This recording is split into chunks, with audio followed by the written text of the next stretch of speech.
Alessandro was Jim Morrison's best friend, and thanks to Frank, we now have this book. Check it out, people. Some of the lost writings of Jim Morrison, his poetry.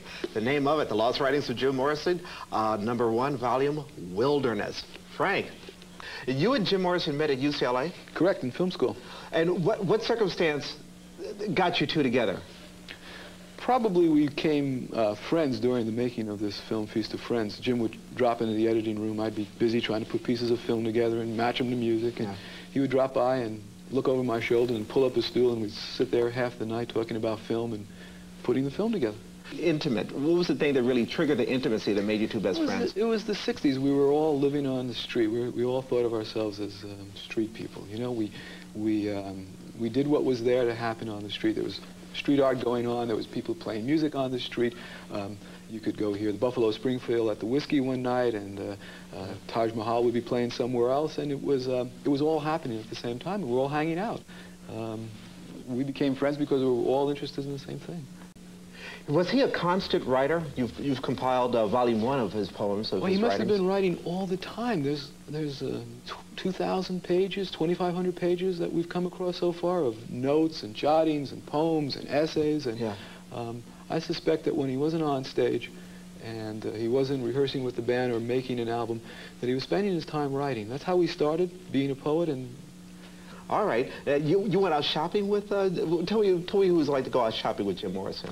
It's kind of funny. Jim didn't have any concern about possession, so he would go to a clothes store. One time I remember distinctly, we went to a store to buy some jeans and boots, and he went in the dressing room, had to put on new jeans, new underwear, new shirt, put on new jeans, took the stuff out of the dressing room he was wearing like a snake, shedding its skin, and walked out with all the new clothes on and said, "Here, I don't need these anymore." And so he had what he had on his back, and that was all. He didn't own a car half the time. He never had a house of his own. He was a typical rock star.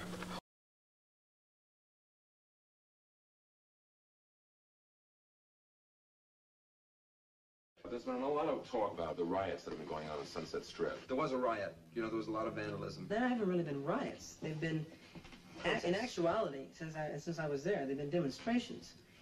And, but I guess a lot of people and journalists don't know how to spell demonstration, so they use the word riot because it only has 4 letters. First, tell me a little bit, quickly, what are the demonstrations and who's taking place in them? Well, it's mostly the kids that are from the ages of around 15 to, I'd say, 20 or 21.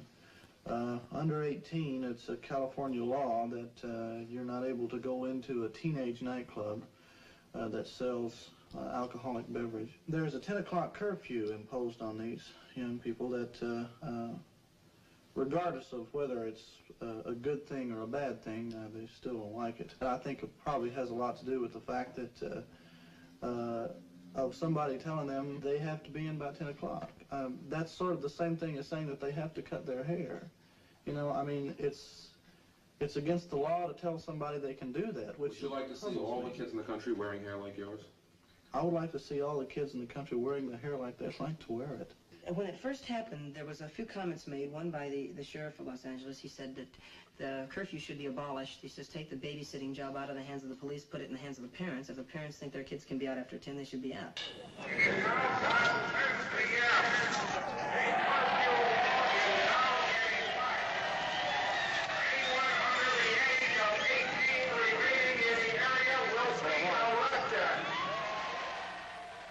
These are scenes shot on the spot of the angry demonstrations that took place on the famous Sunset Strip in Hollywood. Thousands of youth gathered to protest police brutality and the 10 p.m. curfew for all persons under 18.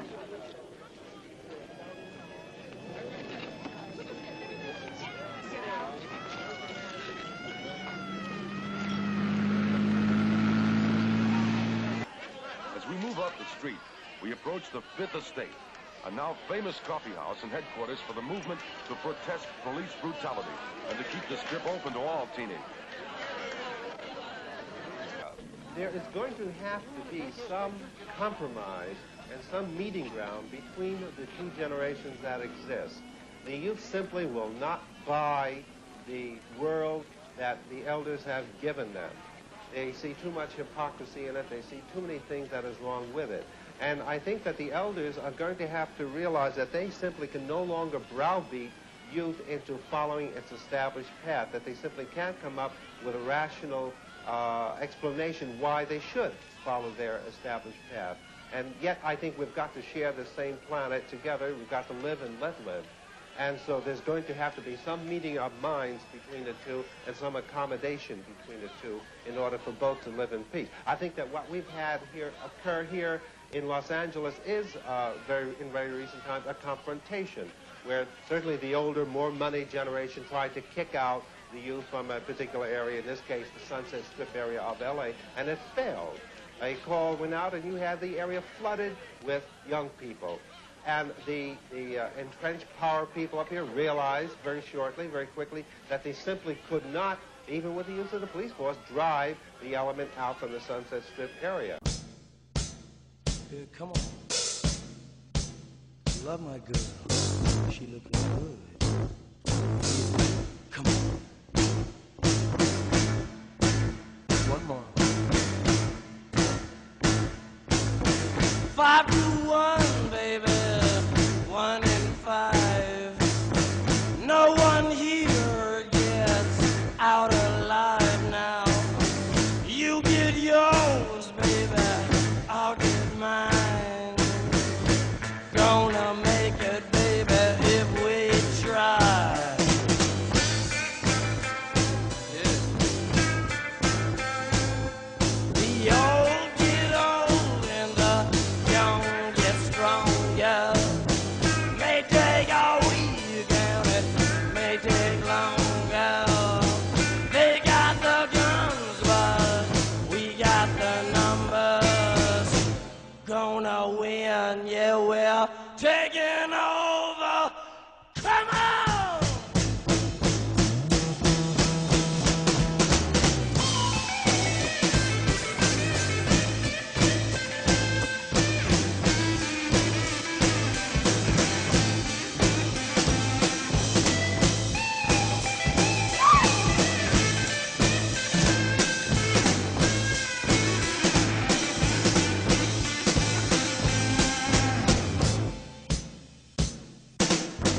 Your ballroom days are over, baby.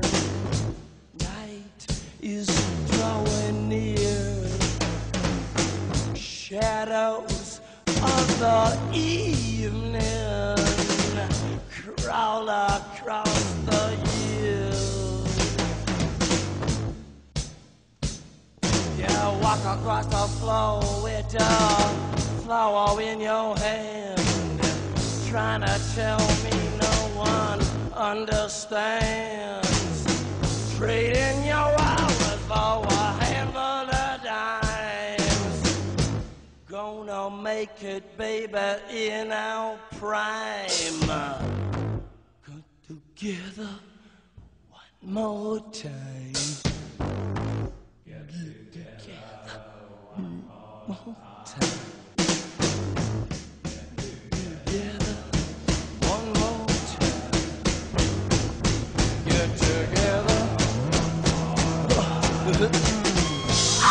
Get together one more time. Get together one more time. Get together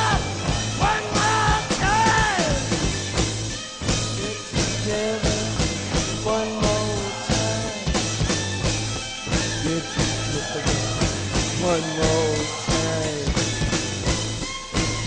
together.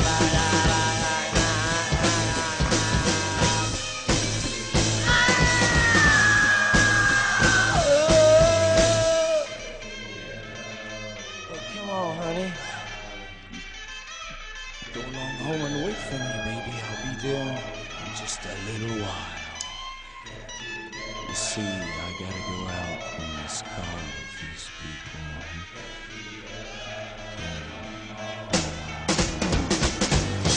Get together one more time. Get together one more time. Get together, got to get together, got to get together.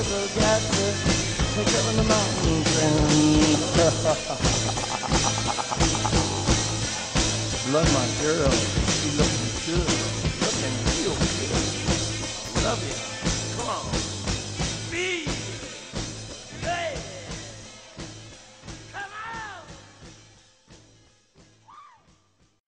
on. The LAPD didn't get it then either, you know. It's like they decided to run a lineup across the street like there was some kind of a revolution going on or something, you know, and it's a bunch of kids having a funeral for a bar.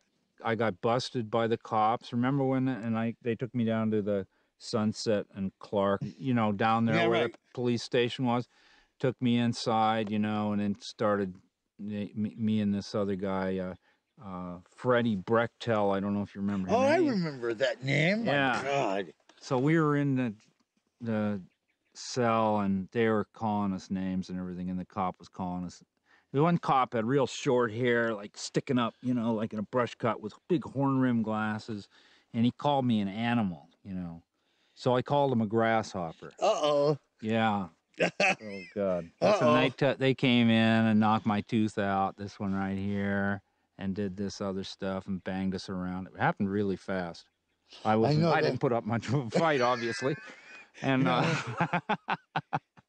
but that was, you know, that was kind of like the ambience, you know. We were freaks in a pretty cool car, and bang, in jail, you know, for whatever, who knows. Yeah, everybody everybody that ever wore their hair long in the 60s, you know, has a vague inkling of what it's like to be black. Yeah.